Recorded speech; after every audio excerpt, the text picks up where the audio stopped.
चुनावी माहौल में नेताओं के वादों का सिलसिला जारी है, लेकिन आप जिस नेता को अपना कीमती वोट देने जा रहे हैं, क्या आपको चुनावी समय में उतरे उम्मीदवारों के बारे में पूरी जानकारी है? अगर नहीं है तो हम आपकी मदद कर सकते हैं। हमारे प्रोग्राम नो योर कैंडिडेट, जिसमें आप अपने नेता को अच्छी तरह से जान सकेंगे। आज हम आपको दिखाएंगे आजमगढ़ की सदर विधानसभा से बीएसपी भूपेंद्र सिंह मुन्ना की ग्राउंड जीरो रिपोर्ट। देखिए भूपेंद्र सिंह मुन्ना के साथ हमारे संवाददाता रमेश सिंह की ये खास बातचीत। विधानसभा क्षेत्र में है, यहाँ बहुजन समाज पार्टी के प्रत्याशी भूपेंद्र सिंह मुन्ना हमारे साथ हैं। हम अपने विशेष प्रोग्राम केवाईसी के लिए जानना चाहते हैं, उनसे बातचीत करेंगे कि क्या है उनका चुनावी मुद्दा। विकास एक चुनावी मुद्दा है। आजमगढ़ की जनता विकास चाहती है। यहाँ वादे तो बहुत बड़े बड़े किए गए। आप जानते हैं कि पिछली बार विधानसभा के चुनाव में हमारे आजमगढ़ की जनता अप्रत्याशित 9 सीटें समाजवादी को दी और उन 9 सीटों के बाद एक तरह से कहिए पूर्वांचल के बदौलत और आजमगढ़ का बड़ा रोल था। 9 सीटें गई और जिससे समाजवादी की सरकार बनी। और विकास के ही मुद्दे पे आजमगढ़ के लोग समाजवादी पार्टी के मुखिया माननीय मुलायम सिंह जी यादव को यहाँ सांसद बनाया। सांसद माननीय मुलायम सिंह जो राष्ट्रीय अध्यक्ष समाजवादी के रहे, आज संरक्षक हैं और उनकी सरकार चलती रही। लेकिन हम लोग गांव में जा रहे हैं, इतनी खराब स्थिति है।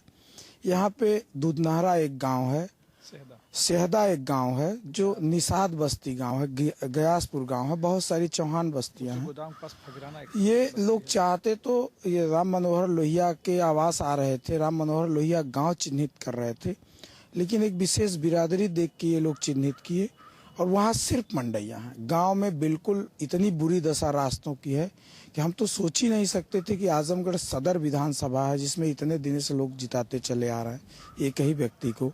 ये आजमगढ़ लोकसभा माननीय मुलायम सिंह यादव जी की लोकसभा है। शहर की गलियां और इस इतनी बुरी दशा में आप लोग जाके देख सकते हैं।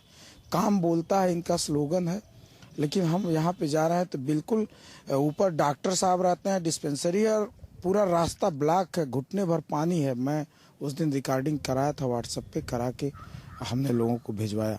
इतनी बुरी दशा है, नालियां बस बजा रहे हैं, रास्ते नहीं। पूरे शहर के अंदर आप जाके देखिए तो मोहल्लों की क्या दशा। आप खुद जा करके मोहल्लों के अंदर गलियों के अंदर देख सकते हैं कि काम बोलता है या क्या दिखता है, आपको नजर आ जाएगा। हमारा मुद्दा विकासी मुद्दा होगा। अगर यहाँ की जनता हमें मौका दी तो हम निश्चित तौर पे विकास ही प्राथमिकता रहेगा। सपा का जो कांग्रेस से गठबंधन हुआ है उसका क्या असर पड़ेगा? देखिए, सपा से कांग्रेस के गठबंधन का आजमगढ़ की जनता पे कोई भी असर नहीं रहेगा। एक तरफ आज तक यूपी बेहाल 27 साल का नारा देती चली आई है कांग्रेस, और उसके जो स्लोगन है वो आज भी बहुत सारी जगहों पे आपको लिखे मिलेंगे, 27 साल यूपी बेहाल। और एक तरफ माननीय अखिलेश यादव जी कहते हैं कि काम बोलता है। जब इनका काम बोलता है तो इनको गठबंधन करने की क्या जरूरत थी, और जब यूपी बेहाल थी तो गठबंधन करने की क्या जरूरत थी। अभी जो प्रधानमंत्री जी ने नोटबंदी की घोषणा किया, नोटबंदी पूरे देश में हुई, उसका क्या असर है आम जनता पर? देखिए, जनता हमारे यहाँ की बहुत सीधी सादी है, चीजें भूलती बहुत जल्दी है। लेकिन निश्चित तौर पर नोटबंदी का इतना बुरा असर है कि हमारा मध्यम क्लास का जो व्यापारी है वो हाशिए पे है। जो भी मतलब आम आदमी, किसान से लेके निश्चित तौर पर त्रस्त हुआ है। और नोटबंदी का असर ओटबंदी के रूप में आपको दिखेगा और रिजल्ट 11 तारीख को आपके सामने आएगा। एक और सवाल, आप विधायक चुने जाएंगे तो खासकर सदर विधानसभा क्षेत्र के लिए क्या प्राथमिकता वाले कार्य आपके रहेंगे? हमारे यहाँ सदर विधानसभा में बहुत, देखिए, रोटी कपड़ा मकान आम आदमी की जरूरत होती है। जो भी सरकारी कार्य योजनाएं आएंगी उसको हम पूरी तरह से जनता के बीच ले जाने की कोशिश करेंगे। हमारे यहाँ अंबेडकर गांव होते हैं, हम अंबेडकर गांव के तहत ये चिन्हित करवाएंगे कौन से गांव वास्तव में मूल व्यवस्था और सुविधा से वंचित हैं। तो मैं उन गांवों को फोकस करके अंबेडकर गांव कराने की कोशिश करूंगा, चाहे वहां दलित बस्ती न भी हो तो क्या। अगर वो पिछड़े समाज से हैं तो इसको हम पूरी तरह से प्रयास करेंगे कि उसका लाभ उन्हें मिले। आप आश्वस्त हैं कि उत्तर प्रदेश में बहुजन समाज पार्टी की सरकार बनेगी? हम ही नहीं आश्वस्त हैं, पूरा हमारा आम आदमी आश्वस्त है।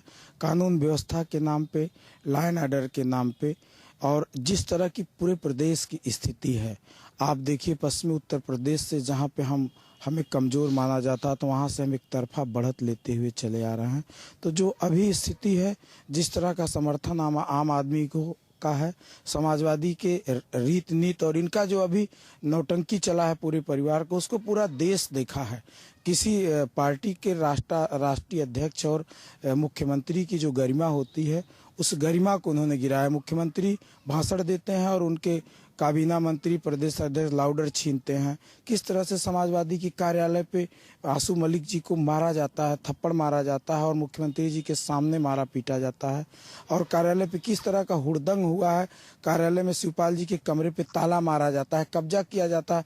तो इन लोग की सारी स्थिति तमाशबीन बन के पूरा देश देखा। काम विकास के मुद्दे पे बिल्कुल फेल गया। तो ये थे हमारे साथ बहुजन समाज पार्टी के प्रत्याशी भूपेंद्र सिंह मुन्ना। केवाईसी के लिए आजमगढ़ से रमेश सिंह, इंडिया वॉइस।